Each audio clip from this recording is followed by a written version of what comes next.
check where they will tell me whether or not transfer is Tuesday. I've been so like anxious all day. Like I was getting my hair done this morning and I was just sitting in the chair, and then all of a sudden like I just felt like my gut drop, and I was like oh God, I hope it's what? I hope it's today. I hope they tell me it's Tuesday. Just trying to be as like positive as I can. I've always been that person that like I try not to get my hopes up so I don't fall as hard, but I'm gonna be crushed no matter how much I try to fake it, like that I don't hope this works. I'll be crushed if it doesn't, obviously. So I'm just gonna go in there as positive as I can, as confident as I can, and hoping for good things, because I'd rather go in with positivity and like there be a chance it works. You know, stress can negatively affect this, so I don't want to go in there stressed with a negative mindset, because I feel like, I don't know, that can play a part into like if it didn't work. So I'm gonna go in there as confident as I can in hopes that my positive mindset will, you know, help make this a thing. I was just informed I may have to get a cervical stitch. What the fuck? I never...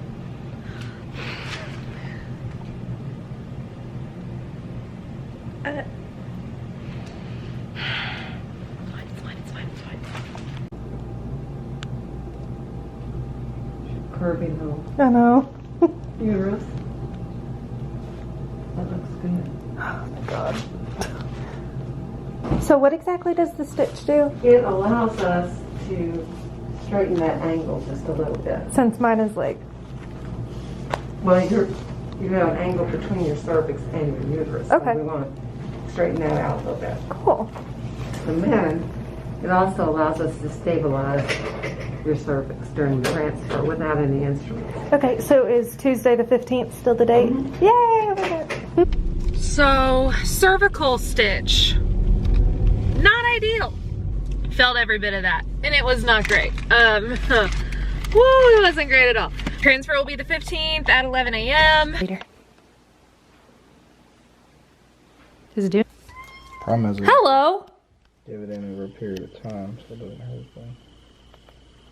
Zooming. Yeah, where's the directions? You're positive this is right? Mm-hmm. The directions are in the car. Well, I'd rather seen this, but you're 100% positive. It's 1 milliliter, yes. Ow! Yeah, I'm sorry. It's still going. I know. Now, heating pad on it after I rub it out, and then... How bad is that? It wasn't great. Wasn't as bad as the stitch. Today sucked. And transfer in 5 days. Yay! It's transfer day. I've got Bella. Bella! Hey, good girl. Bella! Sweet girl. There she is. And we are heading to drop her off at daycare so she can play with her little dog friends while I have this done, and then while I'm on bed rest, and we'll go and get her tonight. I'm feeling oddly calm, just like last night. I'm feeling very optimistic. I messed up. So I thought I was starting our prednisone the day of transfer, but I was supposed to start it Friday. So hopefully they say it's okay. I don't know. Oh! All right, let's go have a baby. Okay, it's transfer day. We just got our Starbucks breakfast. We dropped Bella off at daycare, and now we're pulling into Norton Women's and Children's Hospital, and I have to call them in about 15 minutes to tell them I'm here, and we'll go in and get ready to go. Are you ready to have a baby? Yeah. Yeah, we're ready. Oh my God. Okay, that's it. It's time. Do you want? I can actually like email you. I'm already a little bit pregnant. Yeah, We are officially transferred. Oh my God. I'm pregnant. So obviously not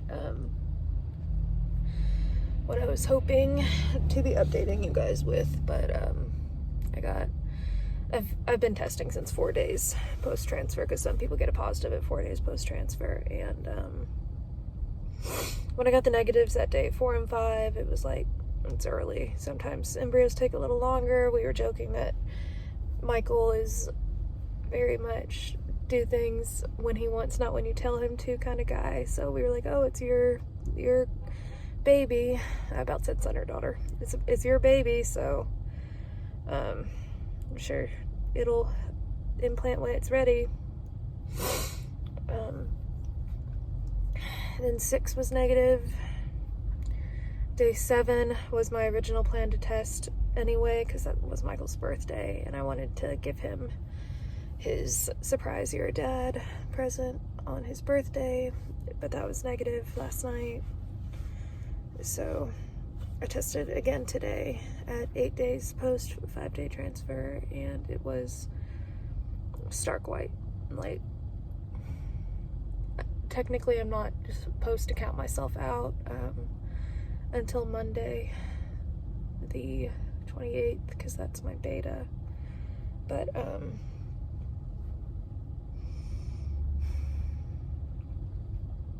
it would show up at least a little bit by now. It would have to. It would definitely show up a little bit by now, and it still hasn't. I don't think it worked. I really don't. I had a major breakdown.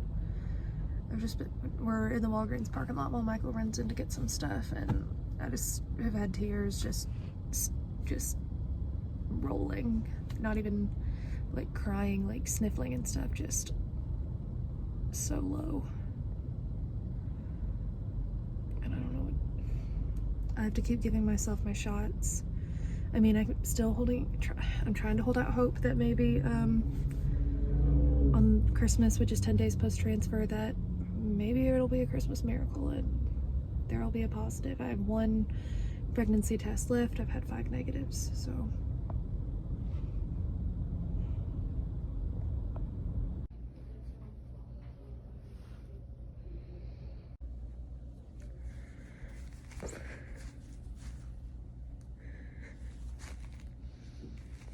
Have you had any bleeding? No. The urine test does not look positive. We'll call you today, either way, and let you know for sure. If not, obviously we don't have any explanation for why. There's an element to the embryo, even though they're chromosomally normal, that we don't know about their power. Mm-hmm. The mitoscore gives us a suggestion, but it doesn't really tell us completely. Okay. What's the mitoscore? The score way over to the right-hand side on your report, Mm-hmm. it indicates which one should be transferred first, second, third, Got it. that kind of thing. And fortunately, you've got 3 really nice embryos, normal embryos remaining. Sometimes it's a numbers game, Morgan, and we just have to try until we get it. Okay. But you did everything right. So if it is negative, it doesn't have to do with you at all. Okay. It has to do with just whatever goes on with that embryo. Mm-hmm. And we know that oftentimes they start and they just can't go any further. So we'll figure it out one way or the other. Excuse the mess behind me. We are remodeling this room to be my office. So come here, Bells. Up. You want up? You can do it. Come on up. There's girlfriend. Say hello. Who's that pretty girl? Who's that pretty girl? Who is it? Who is that pretty girl? It's Bella. Going in for that beta blood test was awful. I go in, do the, I get weighed or whatever, answer the COVID questions, and she says, I'm always so chipper. I love my office. I love talking to the people there. And she was like, I'd already called and told them, left a message and said, hey, it's not looking good at home. And so the nurse was really sweet and said, you've been testing at home, right? I couldn't speak. I just shook my head yes. And she said, and with a question mark at the end, and I just shook my head no. They took me to the bad news room, as I call it, the one with the couch and the lights and the tissues. And I kept it together, just had, you know, tears rolling, but wasn't hysterical. I had to take a urine pregnancy test at the office. She said she would, you know, go back, let that, you know, get the results, and then take me back to get my blood drawn from my favorite phlebotomist ever. And we go back there, and they tell her, you know, hey, when she gets done, take her to the conference room. And she goes, oh, which one? And I tell her, I'm like, the bad news room. And she goes, oh, and was so sad for me, but also knew exactly what room I was talking about. So I was right, it is the bad news room. And told her, you know, we were gonna try again, but I just couldn't really talk that much during it. And then my doctor came in, told me the pregnancy test was negative, told me not to do my progesterone shot that day, because no point. We were determined. I'm always that person that goes in so skeptical with trying not to get my hopes up too high, because I didn't want, you know, because if you go in and your hopes are up here and it's negative or you get crushed, your hopes go all the way down here. But if you go in and your hope is only here, it's a lesser drop.